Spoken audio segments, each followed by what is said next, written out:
আমরা সালাম দিব হচ্ছে এইখানে। এইখানে এই ছিদ্র বরাবর ভিতরে হচ্ছে রাসূল সাল্লাল্লাহু আলাইহি ওয়াসাল্লামের রওজা। পুরুষরা আসেন, পুরুষরা, মহিলাদেরকে এখানে যাইতে দেওয়া হয় না, তো আপনারা দেখলে বুঝবেন না। একটু আপনারা সাইডে থাকেন।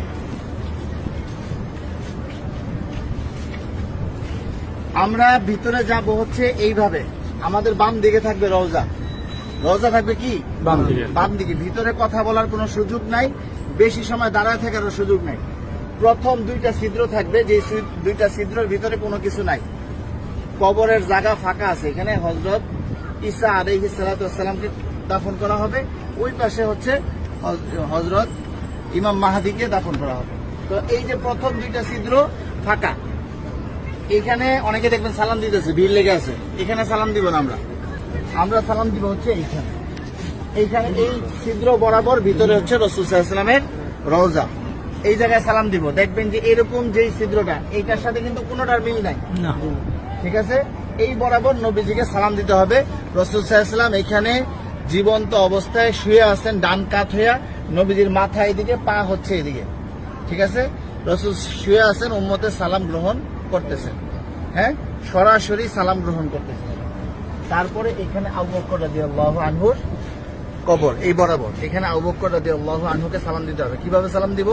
নবীজিকে কিভাবে দিব? আসসালাতু আসসালামু আলাইকা ইয়া রাসূলুল্লাহ, আসসালাতু আসসালামু আলাইকা ইয়া হাবিবাল্লাহ। যতটুকু বেশি আমরা পারি বলার চেষ্টা করব।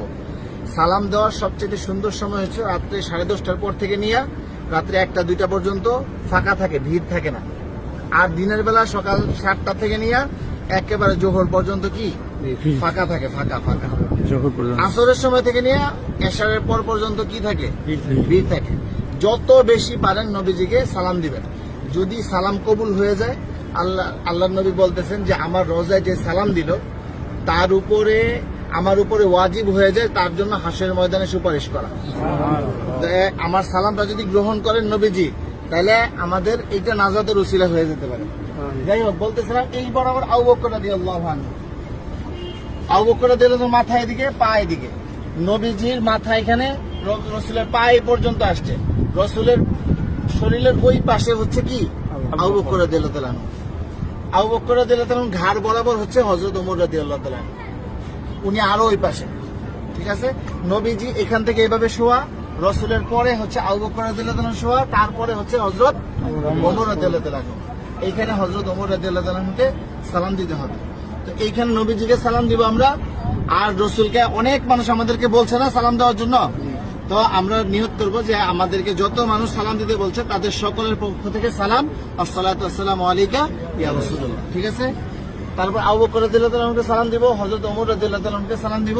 তারপরে এখানে কোনো কিছু নাই, ফাঁকা আছে কবরের জায়গা ভিতরে, আমরা এদিক দিয়ে বের হয়ে যাব। এটা হচ্ছে পুরুষদের যে কোনো সময় খোলা আছে সালাম দেওয়া।